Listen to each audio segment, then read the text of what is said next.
일의 끝이 시작보다 낫고 참는 마음이 교만한 마음보다 나으니 급한 마음으로 노를 바라지 말라.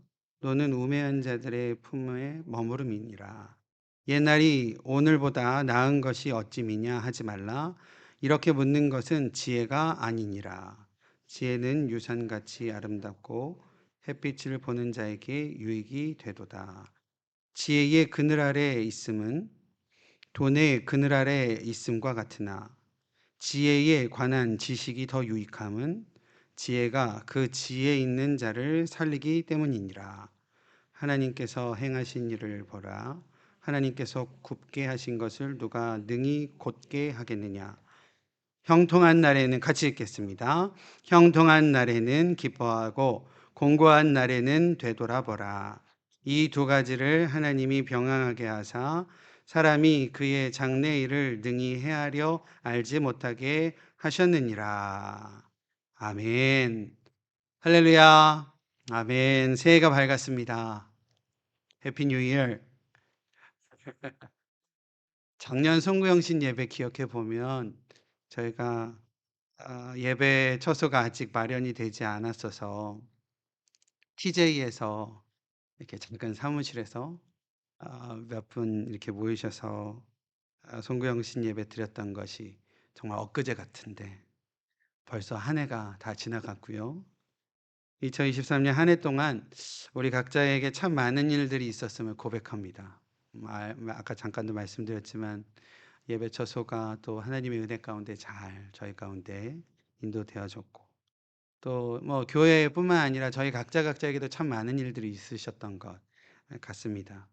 되돌아보면 감사한 일도 많고 때론 안타까운 일도 있으셨으리라 생각해 봅니다. 오늘 이 시간 우리의 시선을 하나님께 온전히 어, 바라보는 우리의 시선으로 하나님을 온전히 바라보는 시간 되어졌으면 좋겠습니다. 주님께서 우리의 마음을 위로하여 주실 것이며 또 하나님의 말씀 안에 우리의 능력, 하나님의 말씀이 우리 안에 능력이 되어 주실 줄로 믿습니다. 오늘 본문 전도서는요, 지혜에 대한 말씀으로 우리 가운데 교훈을 하고 있습니다. 몇 가지 교훈을 하고 있는데요. 그 교훈들의 내용을 좀 같이 살펴보도록 하겠습니다. 첫 번째는요, 8절인데 8절은 우리에게 뭐라 말씀하고 있냐면 일의 끝이 시작보다 낫다라고 이야기를 하고 있습니다. 한 해를 시작하는 시점에서요. 시작보다 끝이 낫다라고 하니까 뭔 말인가 싶죠? 네. 근데 이 8절 말씀은요. 8절 전체를 연결해서 읽어야 된다라고 합니다. 일의 끝이 시작보다 낫고 참는 마음이 교만한 마음보다 낫다라는 이야기를 하고 있습니다. 지속성에 관한 말씀이라고 합니다. 다시 말해 어떠한 일에 대하여 시작만 거창하게 하고 중도에 그만두는 것보다 참고 인내하고 끝까지 시작한 것들을 최선을 다하여 끝마치는 것이 무엇보다도 중요하다라는 지혜의 말씀이다라는 사실입니다. 제가 별로 안 좋아하는 말인데 작심삼일이라는 말이 있습니다. 그렇죠? 사랑하는 우리 위더스 교회 성도님들은 작심삼일 하지 마시기 바랍니다. 저도 작심삼일 안 하겠습니다. 오늘 주일 예배 때 우리 성도님들께 수요일 날 매달 첫 번째 주 수요일 날 우리 찬양과 기도의 밤 하시죠. 라고 이렇게 하고 이제 첫 번째 딱 내일 모레 딱 모였는데 저랑 저희 사모랑만 와 있으면 이 마음이 이제 작심삼일 되는 거잖아요. 막 마음이 막 요동치고 흔들리고 그럴 수 있을 것 같습니다. 못 오셔도 작심삼일 안 하겠습니다. 걱정하시지 마시고. 근데 우리 저와 여러분들이 모두가요. 이런 마음이 있었으면 좋겠어요. 그러니까 뭔가 시작하고 뭔가 새로운 어떤 소망을 품고 또 약속의 말씀 붙들고 갈 때에 시작한 그 마음 그대로 끝까지 가는 것. 그것이 하나님께서 원하심의 귀한 뜻인 줄로 믿습니다. 중간에 얼마나 우리를 유혹하고 우리를 흔드는 조건들과 또 상황들 여러 가지 것들이 많겠습니까? 그러나 참고 견디고 인내함으로 마음을 다하는 우리들에게 반드시 주님께서 은혜로 역사하여 주실 줄로 믿습니다. 그래서 첫 번째 우리 가운데 주시는 지혜는 일의 끝이 시작보다 낫다. 시작하는 하는 그 마음 끝까지 지켜 끝을 이루라라는 하나님의 뜻인 줄로 믿습니다. 두 번째 지혜는요. 9절인데요. 성급하게 분내지 말라라는 것입니다. 9절 말씀 제가 다시 한번 읽어 드리면 급한 마음으로 노를 바라지 말라. 노는 우매한 자들의 품에 머무름이라라고 말씀을 하고 있습니다. 하나님께서 소망 가운데 새로운 일들을 시작하게 하셨는데 눈앞에 결과들이 보이지 않아서요. 답답해지고 또 조급해질 때가 우리 가운데 있다라는 겁니다. 사실 현실적인 눈앞의 결과들 앞에 태어나고 여유롭기 쉽지 않습니다. 그죠? 뭔가 같이 시작했는데 이렇게 좀 보여지는 결과들이 다를 때에 비교도 되고 또 세상 말로 짜증도 나고 화도 날 때도 있다라는 사실이죠. 제가 운동 좋아합니다. 그렇게 안 보이죠? 예, 체형이 좀 운동 잘 못하고 그렇게 생겼잖아요. 근데 운동 좋아합니다. 보는 것만 좋아하는 거 아니고 하는 것도 좋아는 하는데 좋아만 합니다. 제가 달리기 잘할까요? 못할까요? 못하게 생겼죠? 머리는 크고 또 발목은 얇고 딱 이 운동 못하 아 그러니까 달리기 못하게 생겼잖아요. 어릴 적에 운동회 하면 꼭 단거리 하잖아요. 단거리 막 달리면 잘한 애들부터 이 손등에다가 이렇게 도장을 찍어 주는데 저는 거의 항상 꼴등이었던 것 같아요. 꼴등에 가까웠던 것 같아요. 그 이제 그러다 보니까 꾀가 들더라고요. 막 인제 제가 그래도 이 머리가 크니깐요. 이게 출발할 때 땅 소리 나면 출발은 빨라요. 왜냐면 무게중심이 앞에 있으니깐요. 그래서 출발은 빨리 해 갖고 막 달리다가 이제 다리가 얇으니까 중간쯤 되면 제 옆에서 인제 한 명씩, 한 명씩 저를 추월하는 거죠. 그러면 그거 신경 쓰랴 이러다가 보니까 이제 내가 거의 끝에서 한 두 번째, 세 번째네 뭐 이렇게 하다 보면 제가 꾀가 생겨서 넘어져 버립니다. 차라리 넘어져 갖고 꼴등됐다라고 하려고 차라리 넘어지고 거의 그랬던 것 같아요. 비슷하게 아까도 잠깐 말씀드렸지만 비슷하게 출발한 누군가와 비교되기 시작하면요. 조급해지기도 하고 화에 휩쓸리기도 된다라는 것이죠. 우리 유다스 교회 성도님들은요. 마음을 다스리는 귀한 주님의 백성들 되어지시기를 바랍니다. 특히 오늘 말씀에 나와 있는 것처럼 분을 내는 것에 있어서 성급하지 말라라는 것이죠. 한 일화가 하나 있습니다. 톰 소여의 모험의 작가인 마크 트웨인이라는 이 작가가 아주 독설가로 유명을 하대요.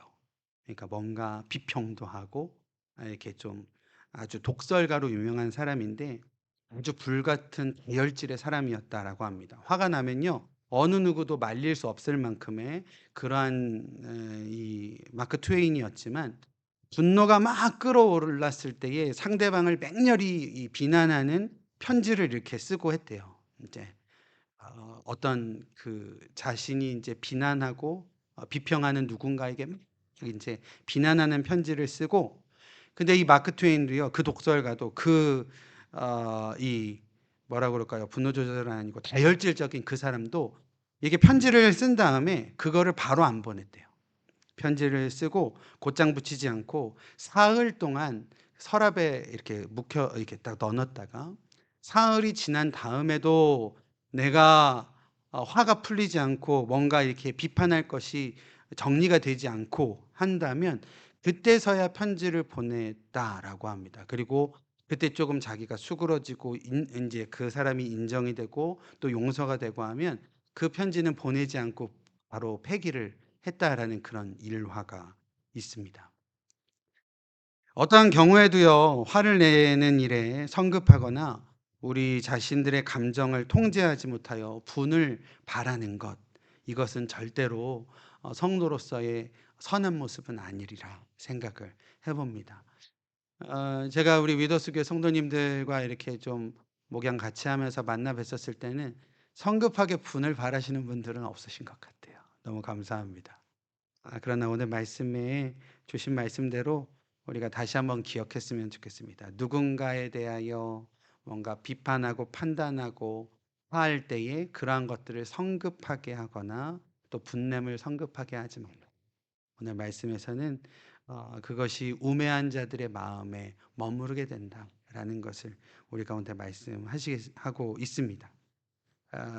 우리 안에 이러한 참고 기다림과 또 인내하고 인정함, 그러한 귀한 온유한 성품으로서의 성도의 삶이 우리 안에 온전히 회복되어지시기를 주님의 이름으로 축원드립니다. 우리 옆에 있는 분들 한번 보면서 이렇게 이야기해 볼까요? 이제 안 그러겠습니다.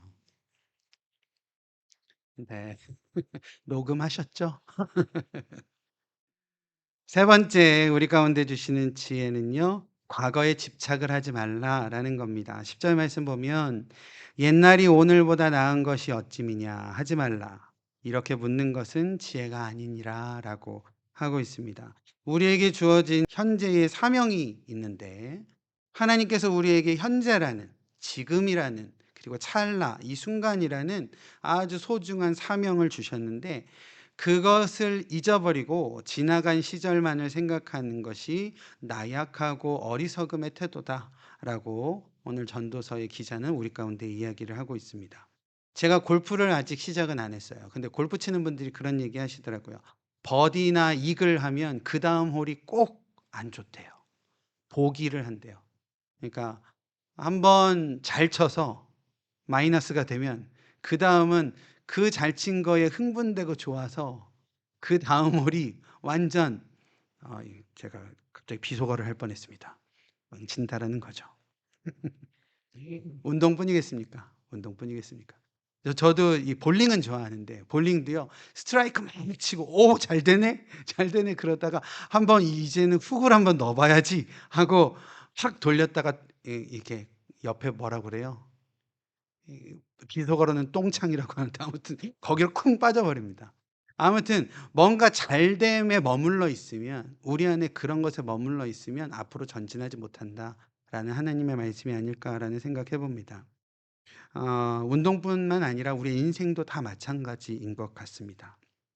옛것이 좋다 하여 지난 일들에 집착만 하고 있다라고 한다면 지금도 없고 미래도 없는 것 아니겠습니까?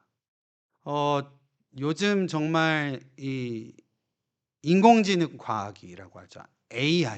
AI의 발전이 정말 어마어마하다고 합니다. 정말 무서울 정도로 발전을 하고 있고 아주 그 발전의 속도도 어마어마하다라고 합니다. 모든 분야에 이제 적용이 되고 있는 인공지능입니다. 예를 들어 이런 겁니다. 뭐 많이 아시겠지만 오래전에 타계한 가수의 어떤 음성 파일들을 추출을 해 갖고 그 오래전에 죽은 가수의 목소리로 요즘 노래를 부르게끔 만드는 기술들이 생긴 겁니다. AI가 그렇게 한다라는 거죠. 예를 들어서 엘비스 프레슬리 좋아하십니까? 엘비스 프레슬리가 BTS 노래를 하는 거죠. 진짜 가능합니다. 요즘 그렇게 유튜브에도 나오고 있고 그렇습니다. 더 나아가서 이 음성은 뭐 어느 정도 이해될 것 같아요. 이제 액션도 그렇습니다. 그러니까 예를 들어 영화 배우가 액션하거나 표정하거나 액팅하거나 이런 거에 이 데이터를 다 이렇게 소스를 저장을 하면 이제 이 액터가 이 배우가 연기를 하지 않아도 이제 영화를 만들어낼 수 있대요. 인공지능이요. 그래서 요즘 할리우드에서 노조가 막 이제 일어나고 있다라고 합니다. 지금 우리 인류가 갖고 있는 직업군에요. 한 60%는 향후 10년 안에 인공지능으로 다 대체가 된다라고 합니다. 이렇게 세상이 빠르게 발전하고 변해가고 있는데 예전이 참 좋았지라고 살아간다라고 한다면 우리의 삶은 어떠하겠습니까? 지금을 살지 않으면 그리고 지금을 위하여 노력하지 않으면 우리의 미래도 없고 또 앞으로의 삶도 없다라는 사실입니다. 오늘 성경도요 이러한 모습을 지혜롭지 못하다라고 단호하게 말씀을 하고 있는 모습입니다. 성경에도 우리가 잘 알고 계시지만 출애굽한 이스라엘 백성들이요 모세를 통하여 애굽의 종살이로부터 건져냄 받아 이제 하나님께서 약속하신 가나안 땅으로 향해 가는 이 이스라엘 백성이 출애굽한 이스라엘 백성이 바라봐야 할 것이 가나안이죠. 앞에 있는 가나안이지 뒤에 있었던 종살이 하던 애굽을 바라본다라고 한다면 그것은 하나님의 뜻이 아니고 그들에게도 미래가 없다라는 것이죠. 결코 과거에 집착하지 않는 지혜로움으로 또 앞을 바라보는 우리 위드어스 성도님들 되어주시기를 주님의 이름으로 축원드립니다. 오늘도 말씀의 네 번째 지혜는요, 하나님이 행하시는 일을 보라라는 것입니다. 13절 말씀은 좀 같이 읽어볼까요? 같이 읽겠습니다. 하나님께서 행하시는 일을 보라. 하나님께서 굽게 하신 것을 누가 능히 곧게 하겠느냐라고 하고 있습니다. 거룩한 주의 백성들은요, 하나님께서 이 세상의 모든 일을 작정하시고 또 주관하시고 행하시는 역사를 잠잠하게 바라봐야 한다라는 것입니다. 믿으십니까? 앞서 나눴던 성급함, 또 대항함, 그리고 거역함의 모습이 아닌 순응함의 자세로, 순종의 자세로 하나님이 하시는 일을 우리가 잠잠하게 바라봐야 한다라는 것입니다. 우리는요, 하나님의 거룩하신 통치 아래 있기 때문에 주의 행하심을 잠잠히 바라봐야 하며 그 뜻하심에 거룩하게 순종함으로 따라가야 한다라는 것입니다. 우리 2024년도 주께서 저와 우리 사랑하는 위더스 교회 성도님들에게 허락하신 귀한 한 해의 새로운 삶 가운데에 하나님께서 친히 개입하셔서 하나님의 귀하신 뜻을 이루어 가시는 것을 우리가 거룩하게 목도할 수 있는, 목격하고 또 기대함으로 바라볼 수 있는 저와 여러분들의 귀한 은혜를 누려가시는 저와 여러분들 되었으면 좋겠습니다. 마지막으로 14절 말씀인데요. 기뻐하고 되돌아보라 라는 것입니다. 14절 말씀 제가 읽어드리면 형통한 날에는 기뻐하고 곤고한 날에는 되돌아보라 라고 하고 있습니다. 14절에 이 형통하다라는 이 히브리어 단어는 토브라고 합니다. 토브. 근데 이 토브라는 단어는 선한, 아름다움이라는 뜻을 가지고 있는 단어입니다. 다시 말해서 주께서 우리 가운데 허락하신 선한과 아름다움으로 인하여 기뻐하시는 저와 여러분들 되어지시기를 바랍니다. 그러나 때로는 곤고한 날이 우리 가운데 찾아오고 닥쳐올 수도 있습니다. 그러나 낙심하거나 낭망하지 마시고 하나님의 뜻을 되돌아보시는 은혜가 저와 여러분들 가운데 있어지시기를 바랍니다. 참고 인내함으로 하나님의 뜻을 바라보는 저와 여러분들에게 주님께서 반드시 주권적으로 일을 행하실 줄 믿습니다. 어리석음으로 절망과 죽음의 심연으로 스스로 몰고 가는 일이 우리 가운데 없길 바라며 살리는 지혜, 한번 따라해 볼까요? 살리는 지혜, 살아내는 지혜, 이 살리는 지혜, 살아내는 지혜로 성령 충만함으로 믿음 가운데 살아가시는 우리 위더스 모든 성도님들의 새로운 2024년도의 귀한 삶이 되어지시기를 주님의 이름으로 축원드립니다. 아멘. 기도하겠습니다. 하나님, 새로운 한 해를 시작하며 주님께서 허락하신 지혜를 우리가 다시 한번 바라봅니다.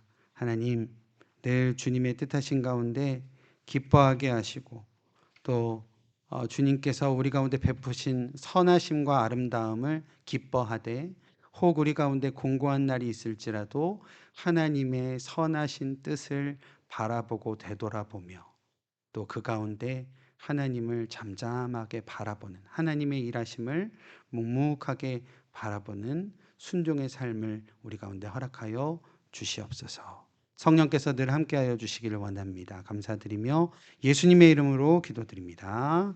아멘.